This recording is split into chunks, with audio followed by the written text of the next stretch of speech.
instead of doing the ShrimadBhavatam message, I did one from ShrimadBhavatam. By the good graces of Prabhu Sri Ram, Sri Krishna, Hanuman, and all the deities, the temple has been fortunate to be gifted with 16 volumes of the ShrimadBhavatam by the Prabhupada Foundation.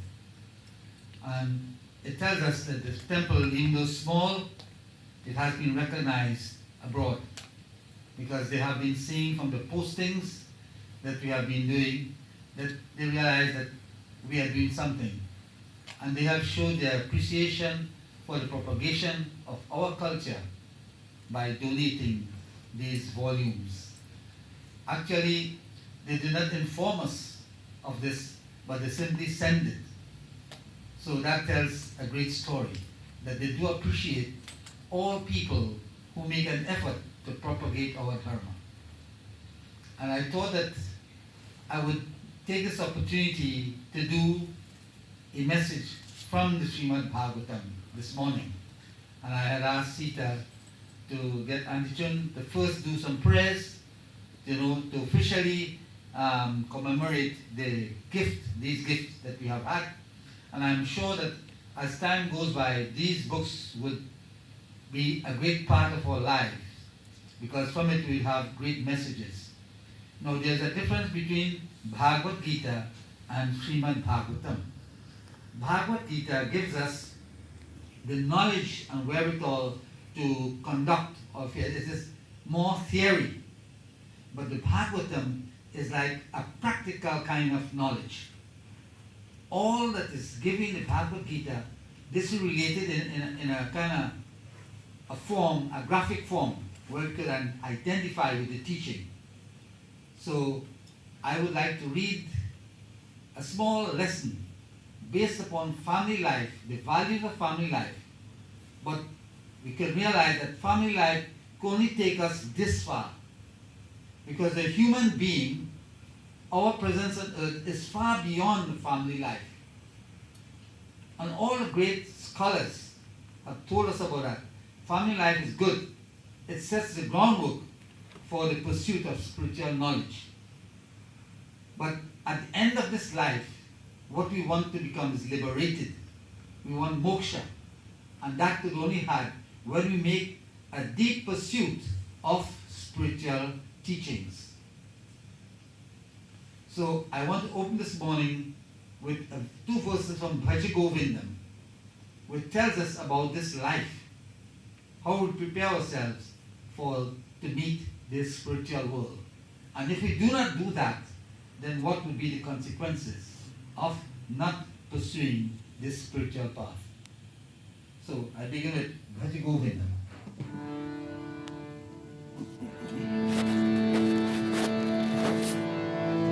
Bhaja Govindam, Bhaja Govindam, Govindam Bhaja Govindam, Bhaja Govindam, Bhaja Govindam, Govindam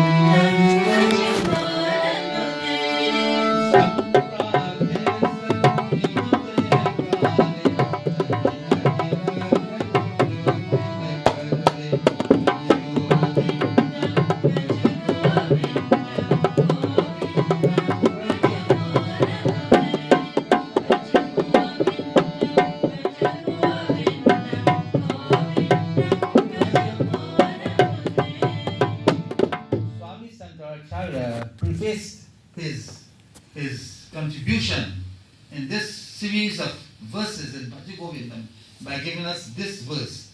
And he says in this verse, seek Govind. Who is Govind? Govind is Sri Krishna, divine himself.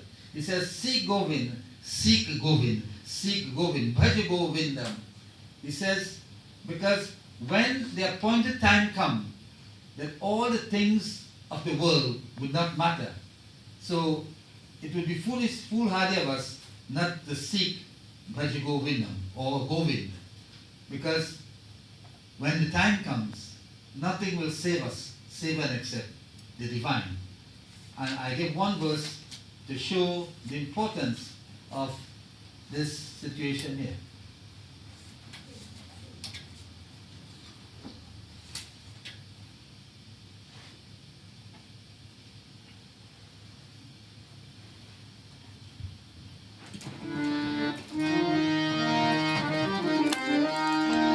Govindam, Bhaj Govindam, Govindam, Bhaj Govindam.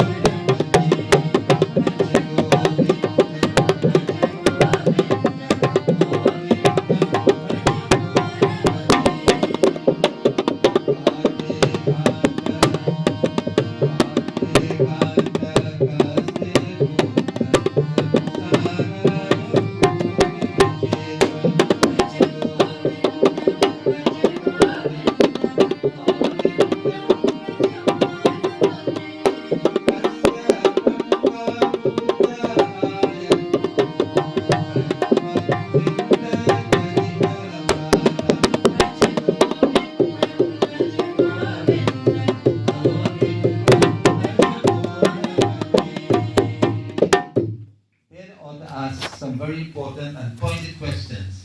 He said, who is your wife? Who is your wife? Who is your son?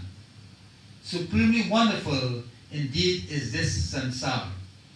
In this samsara, in this world that we are, we say, well, this is my wife, this is my son. At the end of it, when the wife goes, when the son goes, you ask, was that your wife? Was that your son? If that was yours, then that will be with you all the time. So immediately he tells us something, that nothing here belongs to us. That wife was loaned to you in this sojourn. This son was loaned to you. At some point in time, there is no son, there is no father, there is no mother. And that is a reality that we have to come to each day we live. Everything that is given to us is loaned to us. But we become so enraptured in this, that if the son passes, or the mother passes, or the father passes, what happens? For days and weeks and months, we are not ourselves. Because we have become so attached to that which was loaned to us. We must come to the reality that life, at some point in time, this will happen. That which is born must die.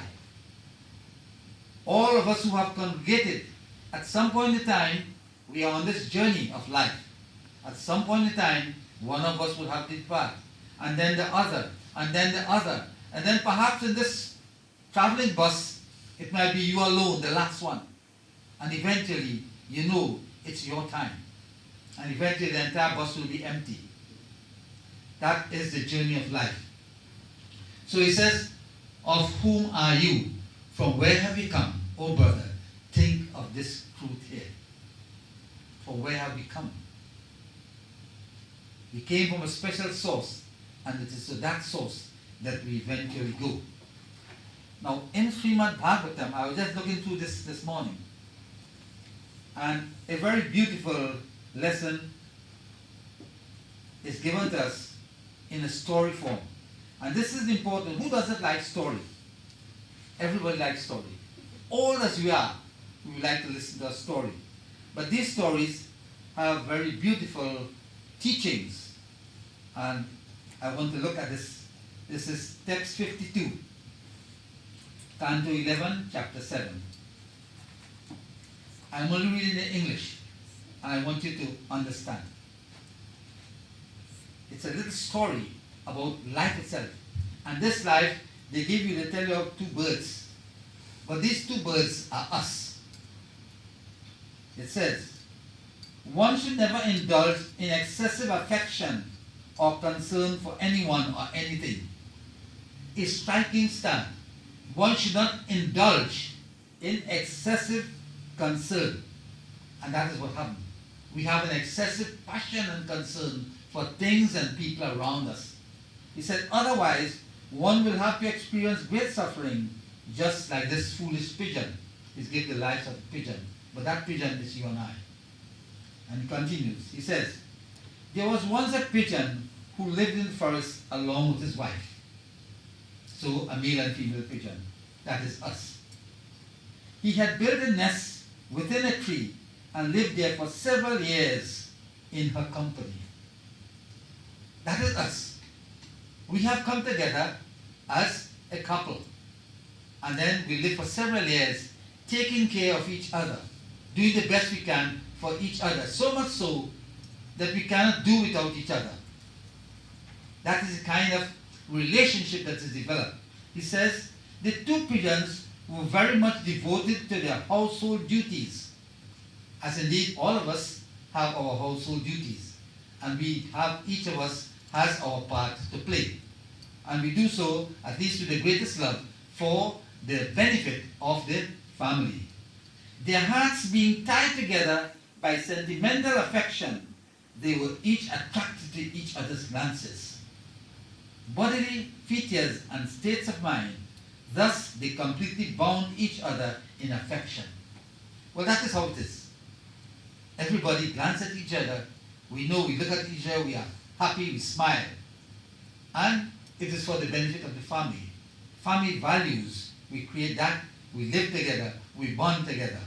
That is our life together. He says, whenever she desired anything, O king, this she-pigeon would flatteringly cajole her husband. You know, the normal tendency of the female. She wants anything, she has a way about her. Even if the husband doesn't want to give, there's a special way you approach him, and you know his weak point, so to speak, and you conquer him. And even though he didn't want to do it, he does it because of sheer love. It's because of sheer concern for the promotion of goodness of the family. He does that. And he in turn would gratify her by faithfully doing whatever she wanted. Isn't that family life? That is family life. And we get so entwined and connected in this fashion. Even with great personal difficulty, thus he could not control his senses in her association.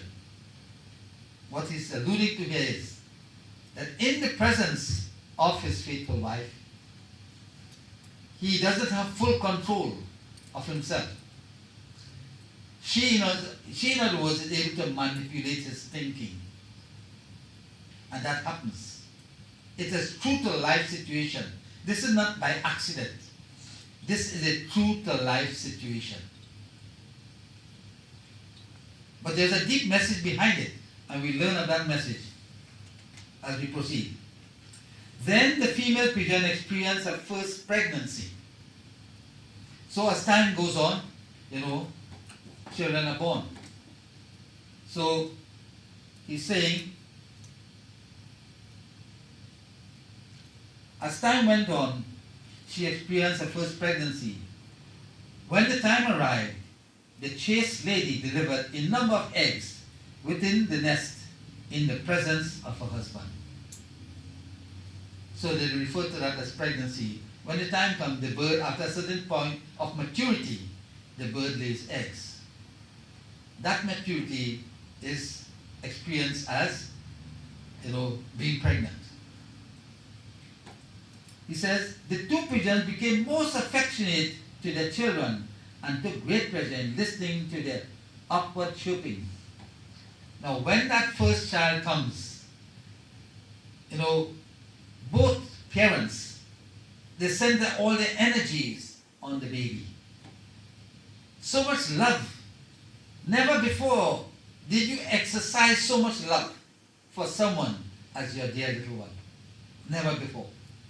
It's now you begin to understand what true love is like, what a true commitment is for the life of a person. And now you begin to experience, they are seen a different pathway, that the love that they had for each other, that is gone far beyond for this little babe of ours. That it is your life indeed. You can't do without. That was never there before. But now that it has come, you have become so attached that you can't do without it. But that has only come now. You were never attached before. When did you become attached? When that became part and parcel of your life.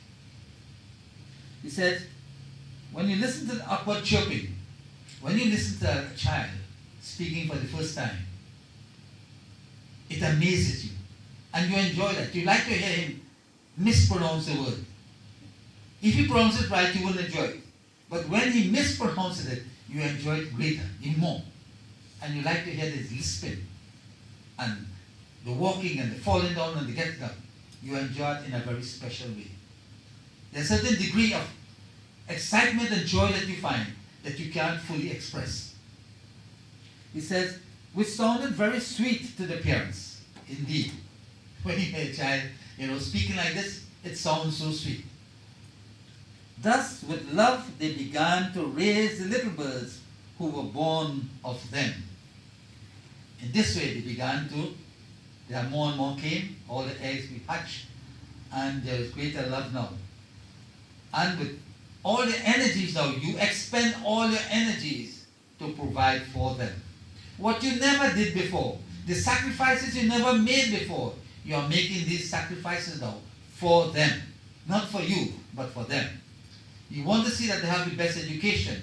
You want to see that they are well fed. You want to see that they are well clothed. You want everything the best for them. That is the very nature of human being. Nobody's talking about God yet. We came from Him. But nobody is thinking about that. Your mind is so fully centered on the family. You do everything possible. We are not doing anything for God. That is where it is headed. So he continues. Their hearts bound to each other by affection. Of course. The foolish birds, completely bewildered by the illusory energy of Lord Vishnu, continued to take care of the young offspring who had been born of them. They are thinking, these are my children. They were born of me. I created that. But Lord Vishnu is saying, gives you that knowledge. But it is all not in the real world. Lord Vishnu is looking at you. There is so much love that you cannot do without. You're doing everything possible. He gives you that laxity. Lord Vishnu didn't tell you have to pray to me. But he gives certain guidelines. Do we follow the guidelines? He says, the foolish birds, completely bewildered by the illusory energy. That illusion is not true. An illusion is not true. For example, sometimes you're driving down the road, and when you look at the distance, you see like water. And that's because of the play of the atmosphere, the heat and the whatever. And you see like it's a pool of water. And when you reach there, it's nothing but dry land. Right? That is an illusion. So he says, this whole business is you are bewildered, you are confused by this illusion of Lord Vishnu. He creates that. Continue to take care of the young offspring who had been born of them. He says, at that time, a certain hunter who happened to be wandering through the forest saw the young pigeons moving about near their nest. Spreading out his net, he captured them all. Mother and father went out in search of food. What happened? In their absence, the hunter saw all these birds. He put his net there. He captured all of them. And eventually, we are all captured like that. Oh, I missed out a verse here before that. One day, the two heads of the family went out to find food for the children. That is where they left them. Being very anxious to feed their offspring properly, they wandered all over the forest for a long time. Why were they wandering in the forest? They were wandering in the forest because they wanted to get proper food for their children. They want the best food they could. So they took some time. It's like a parent going out to find a job to feed his family. So he goes and does whatever so that he can be able to feed his family. At that time, a certain hunter, that is in the absence of the parents, a certain hunter who happened to be wandering through the forest saw the young pigeons moving about their nest. Spreading out his net, he captured them all. The pigeon and his wife were always anxious for the maintenance of their children, as indeed all parents are. And they were wandering in the forest for that purpose. Having obtained proper food, they now returned to their nest. To their amazement, what happened? When the lady pigeon caught sight of her own little children trapped within the hunter's nest, she was overwhelmed with anguish, with agony, with grief. And crying out, she rushed towards them as they cried out for her in return. She rushed to save them. The moment you see your child is in danger, you do whatever is necessary. You put your own life at risk for their safety. The lady pigeon had always allowed herself to be bound by the ropes of intense material affection. Bound by the ropes of intense material affection. We allow ourselves to be bound to this world by the ropes of this world because of affection for our parents, our children, etc. So all the things of this world which bind us are like ropes. It keeps us captured in this world because we are not thinking of the divine, of the other world. We think only of this world. How can we make ourselves comfortable here? And we are captured by that. They are like ropes which bind us. He says, and thus her mind was overwhelmed by this anguish, by this grief. Being in the grip of the illusory energy of the Lord, she completely forgot herself, and rushing forward to her helpless kids, she was immediately bound in the hunter's nest. So now mother, together with all the children, all captured in that nest. She went to save them, not thinking of her own safety. When you want to save your children, you look out for yourself. So he says, seeing his own children, now the male, seeing his own children, who were more dear to him than life itself, fatally bound in the hunter's net, along with his dearmost wife, whom he considered equal in every way to himself, the poor male pigeon began to lament wretchedly. He is lamenting because his wife is caught there, his children all there. And they know death is the next thing. In life, we are caught up like that. And eventually in a family, wife goes, children goes, the husband alone. Or husband goes, wife goes, children alone. And it is like this. This is a reality check in our lives. The male pigeon said, at that point in time, because he was so much involved in his love for his wife and children, he became very, very despondent. But then he was laughing, he was working, he was doing everything possible. Now what happens? He says, the male pigeon said, alas, just see how I am now destroyed. He considered himself being destroyed now. I am obviously a great fool, for I did not properly execute pious activities. Now he understands. I did not do any religious work. Pious deeds pertaining to the divine. I did not do anything. Here is my last. Here I have lost everything for whom I gave my entire life.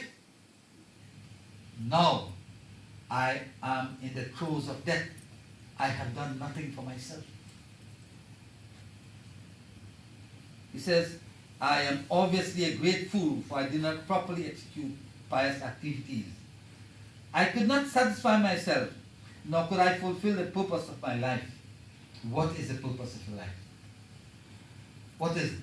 Is it to feed our family and have a good time? Is that the purpose of life? That is perhaps the least of your purpose. We came here for a specific purpose, and that is to be liberated from the entanglements, the ropes that bind us in this world. That is to be the primary objective of this human existence. Bade bhaga manushatana power, sudu durlabh sabaganta higawa. Out of great good fortune, we have acquired this human system. But they said, sudu durlabh. The sud is the devgans from heaven. It is difficult for them to get even this birth. They want to get this birth. Why it is if they are in heaven, they want this birth? You know why? Only in this birth here, we can work towards building a world for ourselves for the next world. The Devadans in heaven, they can't do that. They don't pray there. They can offer prayer when they're in this body. They're only reaping the rewards of their good activities while they're there. When that is exhausted, they will come back down here as us. So that is why I say, this is the best form now. In this form, we can work towards creating our bed for the spiritual world. Sad to say, he has now understood that. I have wasted my entire life behind my family. I did not do any pious activities. I have not done anything in service to the divine. He says, I could not satisfy myself, nor could I fulfill the purpose of life. What a time to understand that. What a time. My dear family, which was the basis of my religiosity, economic development, and sense gratification, is now hopelessly ruined. My dear family, which I gave all my life, all my energies for, they are hopelessly dead, and I cannot help them. How sad that is. He says, my wife and I were an ideal match, no doubt about that. She always faithfully obeyed me, and in fact accepted me as a worshipable deity, She recognized him as her Lord and Master.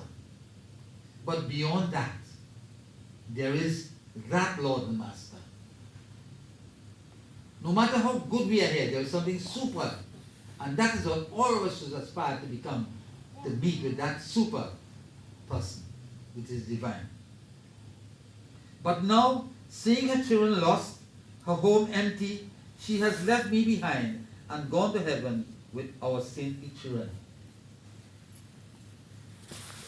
He is all alone.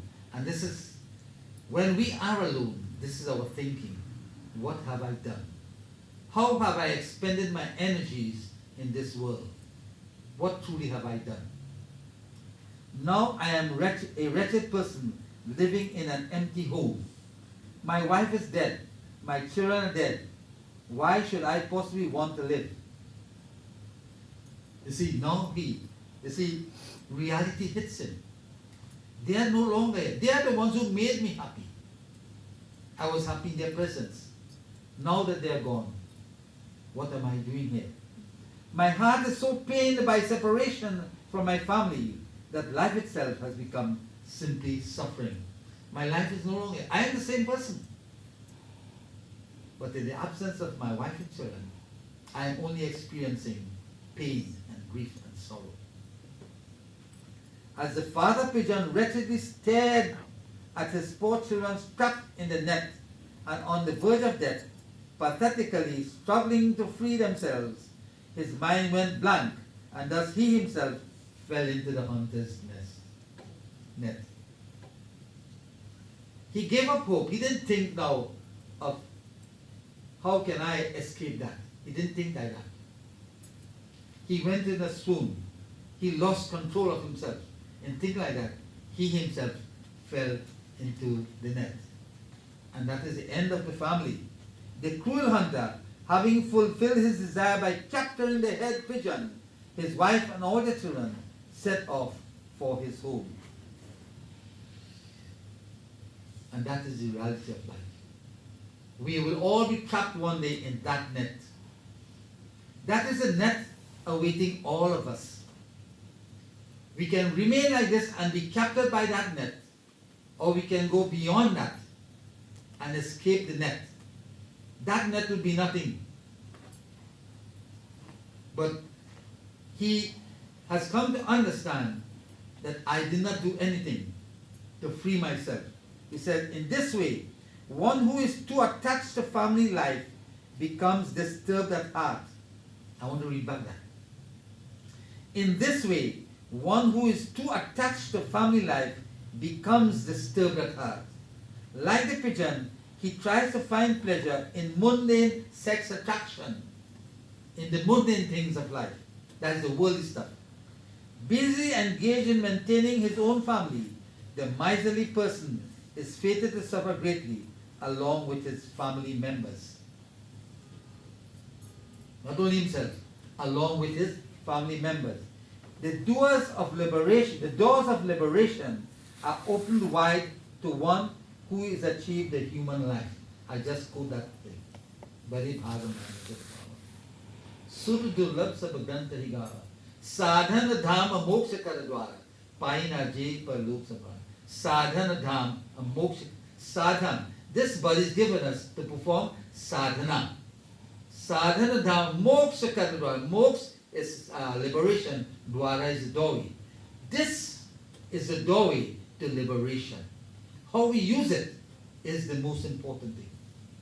He now realizes that I have not entered the doorway by the use of this body.